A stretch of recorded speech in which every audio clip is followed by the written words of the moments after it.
use a negative example. A negative example would be this, that you would be in a crowd of people, and some of them is, let's say it might be a church setting or it might not be a church setting.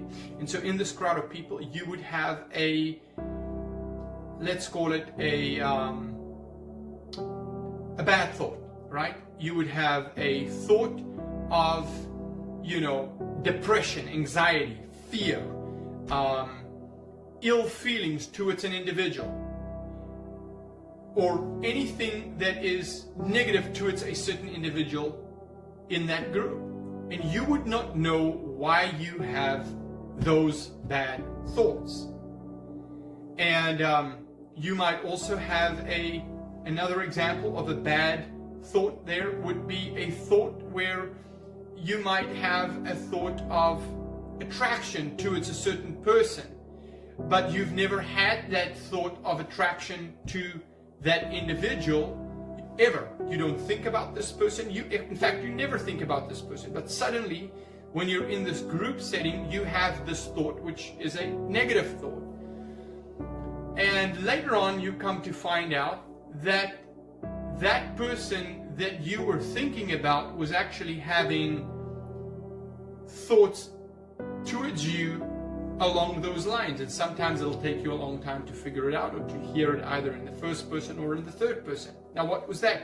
You were picking up their thoughts. Why? Because you never had these thoughts.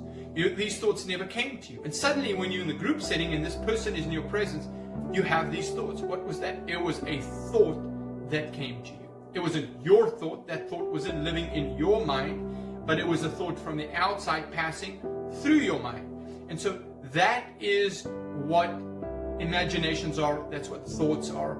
That's how they come to us. And so we need to understand this, because then we can discern, is it my thoughts or is it somebody else's thoughts? Is it my thoughts or is it the thoughts of the Holy Spirit? Because in the same way, a positive thought will come. You'll be standing in a group and suddenly you'll think to yourself, this person, and it might not even be a ministry setting. It'll just be some kind of setting.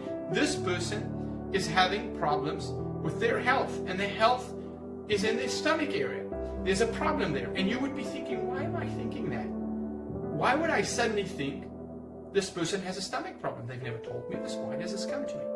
Well, what is that? That is the Holy Spirit speaking to you to minister to that individual. So that's how we start learning in the practical how these things work. 1 Corinthians chapter 14 and verse 25 says the following. If an unbeliever or an unlearned person come in among you, and you all of you prophesy, the secrets of the heart, of his heart, of that person's heart, will be made manifest. And of a truth, he will fall down on his knees and worship God. Why? Because God will be proven to him through that prophetic utterance that comes through you to that person. So I want to encourage you. Words of knowledge are from God. They're very necessary. In fact, according to 1 Corinthians 14, chapter 14, they build us up in faith. Because that unbeliever have just become a believer who has fallen down and worshiped Jesus. We love you. Stay tuned. Subscribe to our channel and share these videos so others can watch it and they can be encouraged and strengthened. We love you. Bless you.